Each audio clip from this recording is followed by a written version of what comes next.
दोस्तों, network marketing एक बहुत बड़ा जाल है जिसमें कोई भी फंस सकता है। यम मल्टी लेवल मार्केटिंग या नेटवर्क मार्केटिंग सुनने में जितना आसान या शानदार लगता है, असल में उतना ही पेचीदा और धोखे से भरा हुआ एक सिस्टम है। इसे कई नामों से जाना जाता है, multi level marketing, direct network selling, chain marketing वगैरह। लेकिन इसका असली मकसद आम आदमी को यह यकीन दिलाना होता है कि वो बहुत जल्दी और बिना मेहनत क्या अमीर बन सकता है। ऐसा हमारे गांव में भी दो तीन दोस्तों ने ज्वाइन किया था और वो हमें भी फंसाने के चक्कर में थे। नेटवर्क मार्केटिंग की शुरुआत 1930-40 के दौर में अमेरिका से हुई। सबसे बड़ा नेटवर्क मार्केटिंग ब्रांड न्यूट्रीलाइट और फिर एमवे 1959 में आया, जिसने इस मॉडल को पूरी दुनिया में फैलाया। इन कंपनियों ने प्रोडक्ट बेचने के साथ साथ लोगों को डिस्ट्रीब्यूटर बनाना शुरू किया और कहा, जितना ज्यादा नेटवर्क बनाओगे उतनी ज्यादा कमाई होगी। ये बात सुनने में बड़ी स्मार्ट लगती थी, मगर वक्त के साथ इसमें प्रोडक्ट गायब होने लगे और सारा खेल सिर्फ लोगों को जोड़कर पैसे के लेन देन का रह गया। बाद में इस मॉडल पर कानूनी शिकंजा 1978 में ही कस दिया गया, जब प्राइज चिट्स और मनी सर्कुलेशन जैसे स्कीम्स पर बैन लगा।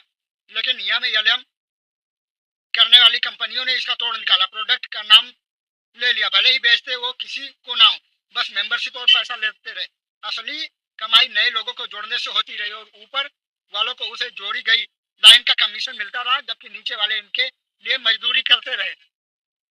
कुछ साल पहले सरकार ने फिर इस पर नजर डाली और 2016 से लेकर 2021 तक के लिए नई गाइडलाइंस बनाई गई। 2021 में जो नियम लागू है उनमें साफ लिखा था कि नेटवर्क मार्केटिंग में सिर्फ लोगों को जोड़कर पैसा नहीं कमाया जा सकता, प्रोडक्ट की असल बिक्री होनी ही चाहिए।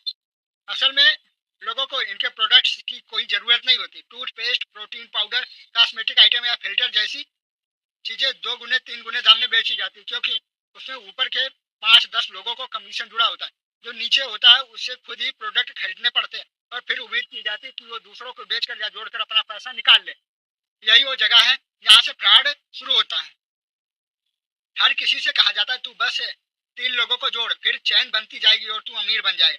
लेकिन असल में कुछ ही लेवल के बाद ये मैथमेटिकली नामुमकिन हो जाता है, क्योंकि हर इंसान को 3 लोग जोड़ना है तो 10 लेवल बाद लाखों लोग लगते हैं और इतने लोग मिलना या इतने लोगों को पागल बनाना मुमकिन नहीं है, नामुमकिन है। नतीजा ये होता है कि ऊपर के गिने चुने लोग बिना कुछ किए मोटा पैसा कमा रहे होते हैं, लेकिन नीचे के हजारों लोग इनके लिए सिर्फ मेहनत कर रहे होते हैं। ये नीचे वाले लोग इनके फ्री मजदूर होते हैं, जो सपने दिखाकर फंसाए जाते हैं और अपने डूबे हुए पैसे को रिकवर करने के लिए दूसरों को फंसाने की कोशिश कर रहे होते हैं।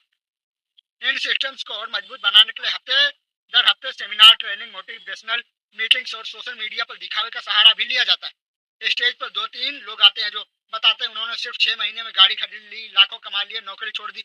ज्यादातर बार ये लोग पहले से सेट होते हैं और इनकी ये फर्जी कहानियां लोगों को जोश लाने के लिए ही सुनाई जाती है, इससे ज्यादा इसमें कुछ होता नहीं। सोशल मीडिया पर गाड़ियां, रिजॉर्ट्स, ब्रांडेड कपड़ों और बड़ी लाइफस्टाइल की नुमाइश की जाती है, जबकि असलियत में सब कुछ किराए का सेटअप या झूठा होता है। इसका मकसद सिर्फ ये होता है जो बाहर से देख रहा है वो फंसे, उसको लगे कि शायद ये मेरे लिए भी मौका है। जो बंदा पहले से इस दलदल सिस्टम में घुस कर फंस चुका होता है वो भी अपने पैसे निकालने के लिए दूसरों को जोड़ने के लिए इसी के दिखावे का सहारा लेता है। एक और बड़ी बात चालाकी से की जाती है कि अगर कोई इस सिस्टम से बाहर निकलता है तो इसको छोड़ देता है या हार मानता है तो उसे खुद की गलती मानने को मजबूर किया जाता है। उससे कहा जाता है तू मेहनती नहीं था, तू निगेटिव हो गया था, तुझे में पेशेंस नहीं था। असल में ये एक तरह का गिल्ट ट्रैप भी है, ताकि लोग लगे रहे और हार मानने वालों को ही कसूरवार ठहराया जा सके। कई बार नए लोग सोचते हैं कि अगर ये काम इतना खराब है फिर चलता क्यों? तो इसका जवाब यह है कि इस सिस्टम में जो लोग ऊपर पहुंच जाते हैं वो अपने पैसे निकाल चुके हैं और बाकी लोग शर्मिंदगी, रिश्तों की परवाह या लग चुके पैसे के पीछे औरों को जोड़ते रहते हैं। इस तरह से ये एक झूठा कारोबार है, मतलब झूठ पे ही चलता रहता है। बैंक, बड़ी यूनिवर्सिटी या प्रोफेशनल इंस्टीट्यूट कभी इस सिस्टम को बिजनेस की तरह मानते ही नहीं और ना ही इसकी इनकम को भरोसेमंद मानते हैं। आप बैंक में लोन लेने जाए, क्रेडिट कार्ड लेने जाए, आप बताएं कि आप नियम करते हैं तो आपको लोन नहीं मिलेगा, ना ही क्रेडिट कार्ड मिलेगा, क्योंकि जो असली बिजनेस होता है उसमें प्रोडक्ट की वैल्यू होती है, कस्टमर होता है, मार्केट में मुकाबला होता है, एक कंपटीशन होता है और मेहनत का नतीजा भी होता है। नेटवर्क मार्केटिंग में प्रोडक्ट का रेट पहले से तय है, आप बस उसको खरीदने वाले कंज्यूमर हैं। मेहनत तो है लेकिन वो भी आपकी ही। अपने प्रोडक्ट खरीद लिया, अब आपको किसी और को बेचो। इतना करने के बाद भी उसका 80% प्रॉफिट ऊपर के टॉप 3 की जेब में जाता, बचा हुआ 20% नीचे के सैकड़ों लोगों में भीख की तरह बांट दिया जाता है, जैसे भिखमंगों को भीख दे दी या 2-4 रुपए। बड़ी कंपनियां जैसे Amway, QNet, speak Asia, RCM, MI life style जैसी ब्रांड्स के नाम पर काम करती है, मगर ये सब वक्त वक्त पर जांच, केस और पाबंदियों की जद में आ चुकी है। कई बार नाम बदलकर या ब्रांडिंग बदलकर दोबारा काम शुरू हो जाता है और लोग फिर फंस जाते हैं। असल में नेटवर्क मार्केटिंग एक जोश बेचने वाला कारोबार है। इसमें लॉजिक की कोई जगह नहीं होती। इंसान को झूठे ख्वाब दिखाकर मोटिवेट करके एक दिखावे के दम पर इस कदर उलझा दिया जाता है कि उसे खुद भी देर से समझ आता है कि वो क्या कर बैठा है। तब तक पैसा भी जा चुका होता है, बहुत बार रिश्ते भी, क्योंकि इसमें सबसे पहले रिश्तेदारों को ही फंसाकर प्रोडक्ट बेचने को उनका ही अपना जाल में फंसाया जाता है। अगर किसी के पास वक्त, मेहनत और हुनर है तो आज के दौर में ऑनलाइन काम, छोटे स्किल बेस्ड बिजनेस, फ्रीलांसिंग या सर्विस बेस्ड काम में बहुत स्कोप है। लेकिन नेटवर्क मार्केटिंग जैसा मॉडल सिर्फ वही करता है जो या तो मजबूरी में है या किसी उम्मीद के धोखे में।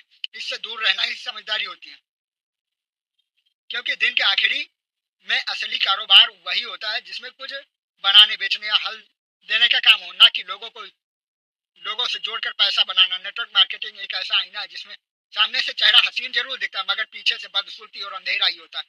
समझदारी इसी में है कि नेटवर्क मार्केटिंग में जुड़ने से बजाय जिंदगी में ठोस जमीन पर भी कोई काम या नौकरी करे। इससे आपकी जिंदगी ज्यादा अच्छी होगी। नेटवर्क मार्केटिंग में लोगों को जोड़ने और खुद जुड़ने से अच्छा है कि आप खुद का कोई बिजनेस, खुद का कोई धंधा या कोई स्किल बेस्ड काम करें, जिससे आपकी जिंदगी अच्छी रहे और रिश्तेदारों की गालियां खाने से आप बचे रहें।